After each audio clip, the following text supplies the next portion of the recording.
Hey, I'm Ryan Reynolds. Recently, I asked Mint Mobile's legal team if big wireless companies are allowed to raise prices due to inflation. They said yes. And then when I asked if raising prices technically violates those onerous two-year contracts, they said, "What the f*** are you talking about, you insane Hollywood ass?"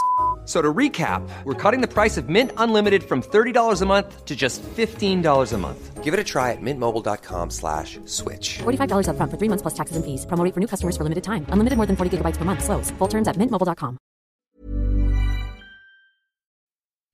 Hello and welcome, and thanks for joining me for this episode of Stray Thoughts. I'm Damian Robb, writer, podcaster and educator, and on this podcast I try to cobble together some stray thoughts into messy but meaningful essays. It's a kind of audio blog, so much so that you can also read the episodes and see any associated images by going to damianrobb.com/stray thoughts.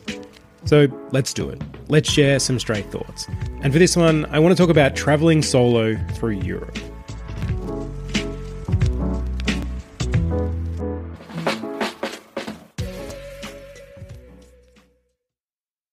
The rain was mocking me. My pockets bulged with pastries and chocolate, a self-appointed comfort to counter the rain's nastiness. The rain didn't care. It continued to fall and would until it chased me right out of town. I thought I could wait it out. It knew better. Record scratch. Let's back up to where we left off last time. Blue skies, sun, a park in Innsbruck, Austria. A traveller solo for the first time since leaving home. Okay, here we go. The night Jonathan returned to Vienna was a bittersweet one.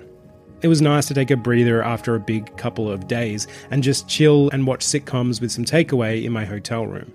But I was also aware the whole time of just how alone I was. I'm not someone who's usually afraid of being alone. I enjoy my own company just fine, need it sometimes even. And if Holly's busy and I have no commitments, I thoroughly relish what I like to call a Damian day, which is pretty much me doing all the things I usually do, but in my pyjamas and with no concern about anyone's desires but my own. But this was different. I was overseas, a solo traveller, the better part of a country away from my closest familiar person. That was new. Not unpleasant, not by a long way, but new, and it took a while for me to become comfortable with it. In fact, I would say I didn't gain that comfort that whole first night, or even the next morning. It wouldn't become comfortable until over a day later when, ironically, I found myself far more isolated and alone. But first, that in-between day. A writing day. Having already explored a good bit of Innsbruck and with my first full day to myself, I decided I better get some writing done. I had more than enough to be working on. A middle-grade graphic novel outline that needed revisions, a silly and horrific story for an upcoming anthology novel, and writing up the previous stray thoughts. I decided I would wander around Innsbruck and do a bit of all of these as I went. I packed my backpack and headed out the door, ready to be as writery a writer on a European writing retreat as I could be. I went to Starbucks. I didn't mean to exactly. I was planning to go to a cute and comfortable looking cafe that I'd searched out on Google Maps, but when I got there found that they were closed. No problem. I looked up another cafe only to arrive and see that it was really more of a restaurant than a cafe and not really the vibe I was going for. Getting a bit frustrated now, I decided to ditch the maps and just walk until I found something appropriate. As you can guess, I found Starbucks. It was in one of the main streets of the old town, a cobbled road with antique-looking hanging signs outside the tall and colourful, many-windowed buildings, with seating and umbrellas set up out front. A mountain, of course, was present somewhere in the background. It was a good view, and I knew from previous experience that the Starbucks was likely to have a range of seating on its second floor overlooking that view, almost purpose-made for writing. I gave in, went in, ordered an overly sugary coffee, and found a seat. Starbucks isn't really a thing in Melbourne, where I live. We are so saturated with gorgeous cafes serving quality coffee that the corporation has never managed to get a foothold there. It's only when I'm in a larger city in Europe that I walk through their doors and help myself to their Wi-Fi. It is, admittedly, an easy stop for a solo traveller. I got some good work done on the graphic novel outline and, feeling full of caffeine, milk and sugar, decided to keep moving. The day was somewhere between blue and grey. The previous day had been stunning, surprisingly vibrant, a contrast to my discomfort at being alone, and it should be noted after the misty mountains Jonathan and I had traversed in the previous cloudy days, likely the perfect day to go up a mountain. This day was somewhere in between, and so, still not wanting to waste it, I thought I would do just that. Keep the riding going from somewhere high above me. When I had arrived at my new accommodation, they had given me a tourist card that gave me access to free public transport and a number of the nearby funiculars.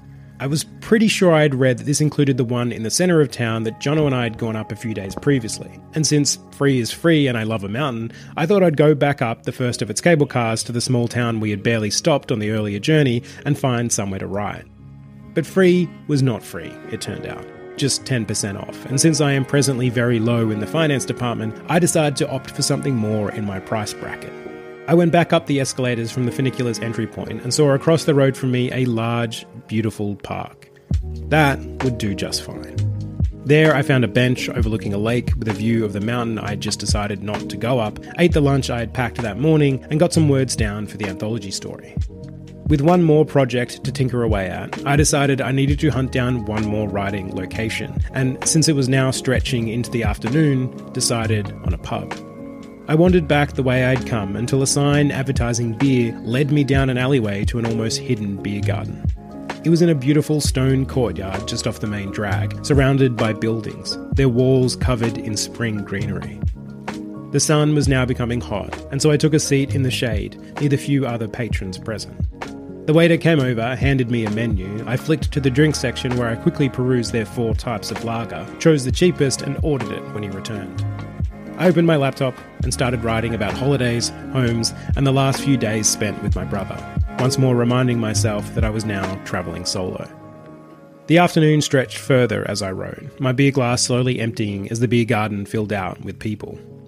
With a belly full of beer and a good day's work behind me, I returned to my hotel and relived a night very similar to the one I had before.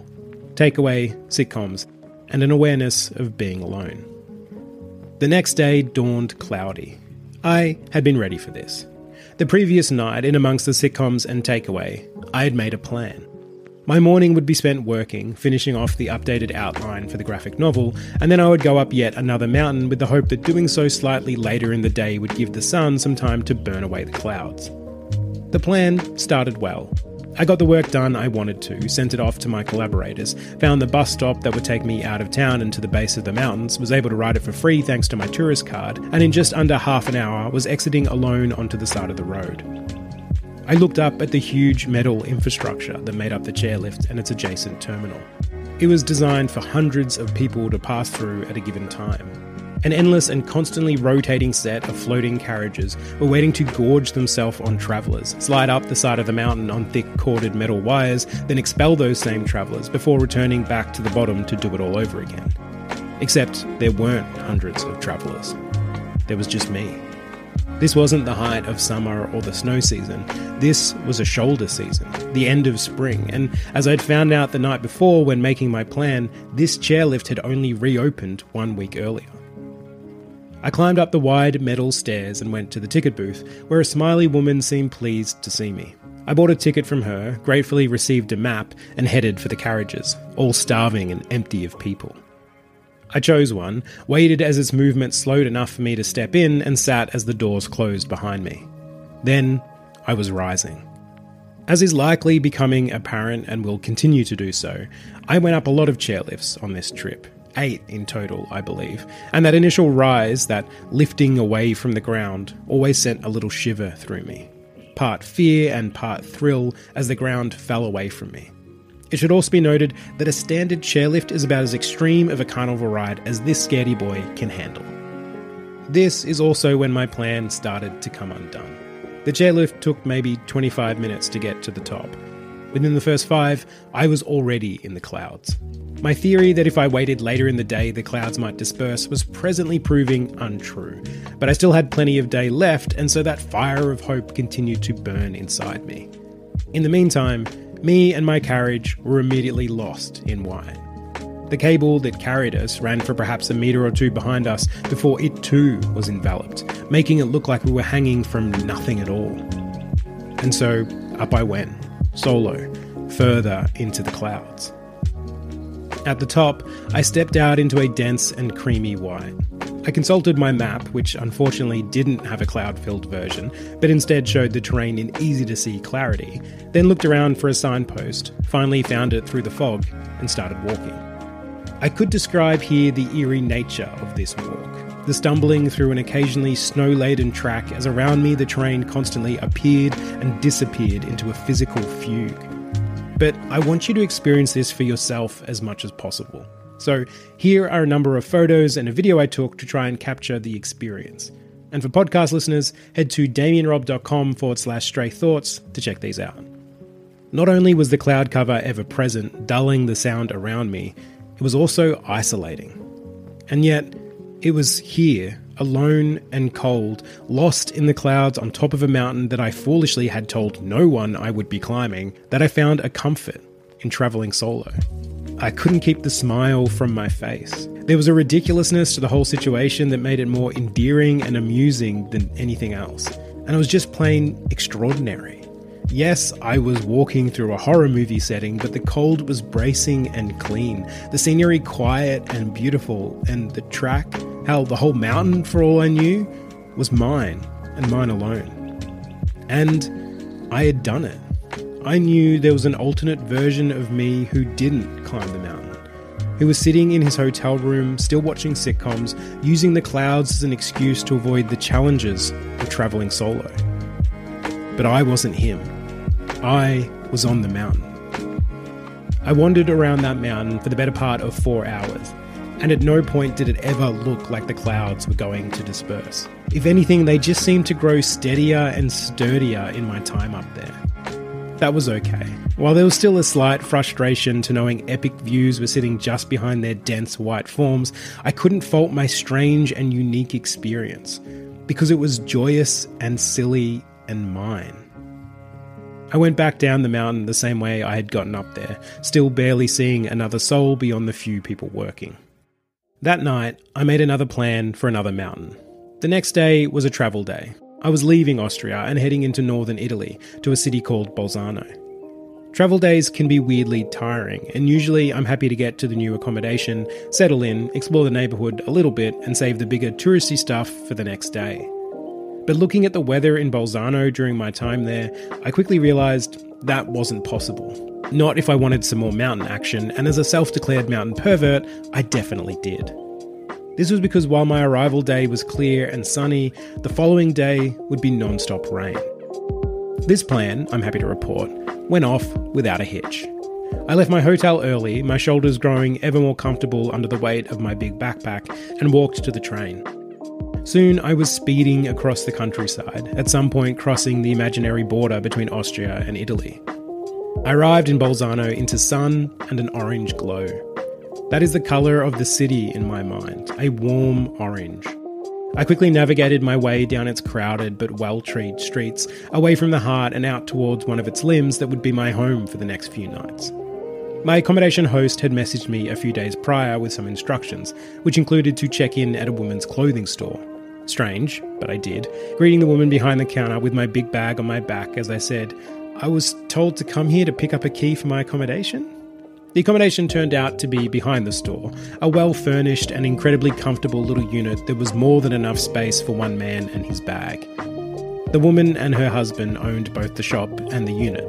Neither spoke much English and my Italian is non-existent, and so the husband mimed me through the accommodation's amenities while I gave exaggerated reactions to show I understood. He handed over the key, gave me a smile, and left me to it. I dropped my bag and got to work. It was already getting close to midday, and if I wanted to climb another mountain, I had a few things I needed to do first. I quickly put my phone on charge, packed a smaller backpack, grabbed some complimentary pastries my hosts had provided, and was soon heading out again to walk back the way I'd come. It was a 4-kilometre walk to the next chairlift, mostly done along a blue-green river. This chairlift was the opposite to the one from the day before, small and with just a single carriage. First though, I had to figure out how to get on it. The signage to the chairlift was sparse, and when I finally found a small square building with sliding doors, I wasn't sure I was in the right place. Nevertheless, I went in. I walked from one end of it to the other in a few short paces until I got to another sliding door that didn't slide. Through it, I thought I could see the cable for the chairlift, but couldn't see any carriages and so couldn't tell if it was moving. I left the building, walked around, found nothing that would help me solve this puzzle, and went back in. I returned to the unsliding sliding door and this time saw through it, stuck to the outside wall, a small printed A4 sign that read, "Door will open automatically. Ticket booth is at the other end," below which was a list of times. So I waited. Sure enough, after a couple of minutes, the door finally slid open. I went through, still alone, and saw the single carriage waiting for me. I got on and almost immediately it started moving. The whole experience felt somewhat surreal, made more so when, at the top, a man with a beard and hair combo I can only describe as unique was waiting behind some glass for me to buy a ticket. I did so, then exited out to some truly stunning scenery. Almost immediately, I was spellbound. This mountain was different to the ones I'd visited across Austria. Smaller, grassier, lush and populated. Below me stretched the valley I had come from, depicted in blues and greens and that warm orange. I took a bunch of photos and started walking. There was no defined route, but a website I had looked up suggested one by combining a number of tracks. I walked fast, then slow, pausing at numerous spots to take more photos and truly drink it all down. I sent Holly one of those photos, and she sent me one back from her location. While I was feeling the same rush I had the day before, I also had a tinge of bittersweet awareness that the experience would be just that little bit better if I had someone to share it with. Solo travelling definitely has its perks and challenges and rewards, but in those moments when you experience something that is arguably the reason for travelling, I think it's better to have some company. Saying all that, it didn't stop me from giddily anticipating each rise in the track, each vista that would be revealed when the trees parted, or from enjoying the warm ache in my legs from having walked so much. I was drunk on it all, and so what better way to finish it all off than with a literal drink? Near the end of the route my website had recommended was a small chalet. I sat, satisfied and tired, and ordered a large lager from a friendly middle-aged man with a belly and a mustache, then sat in the sun and read a while. The next day it rained. Rained. Torrential, consistent rain that made it clear that if you had plans, you better cancel them. Luckily for me, this was expected, and so my plan was for another riding day. There was another mountain in Bolzano I hoped to hop up, but that could wait until the following day when the rain had cleared. Except it didn't clear, and the following day it fell even harder. I looked out my window hoping for a break in the heavy clouds and saw none. I checked my weather app and a few other websites besides, hoping for someone to tell me there was even just the slimmest chance I could slip out in the afternoon and get another mountain fix. All in vain. Fine, I decided. I couldn't go up a mountain, but that wouldn't stop me from venturing out. So, raincoat on, I headed outside, aiming for the old town. I strolled its wet streets, passing between shops and cafes, but felt a bit too uncomfortable and impatient to enter any of them. Inevitably, I admitted defeat. The rain had won. I gave in and resigned myself to a rest day. And so, I stopped by a supermarket to buy some pastries and chocolate to console myself with. With these treats crammed into my coat pockets, I started back to my accommodation.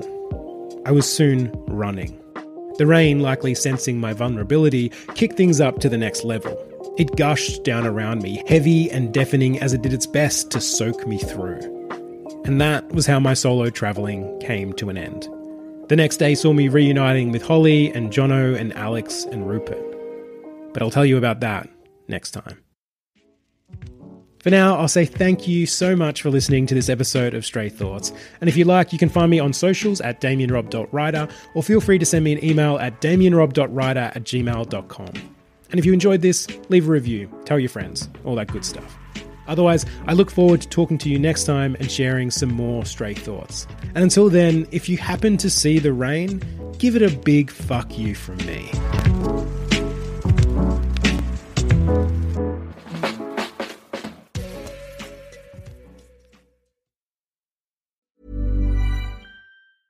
The living room is where you make life's most beautiful memories. But your sofa shouldn't be the one remembering them. The new life-resistant, high-performance furniture collection from Ashley is designed to withstand all the spills, slip-ups, and muddy paws that come with the best parts of life. Ashley high-performance sofas and recliners are soft, on-trend, and easy to clean. Shop the high-performance furniture in-store or online at ashley.com. Ashley, for the love of home.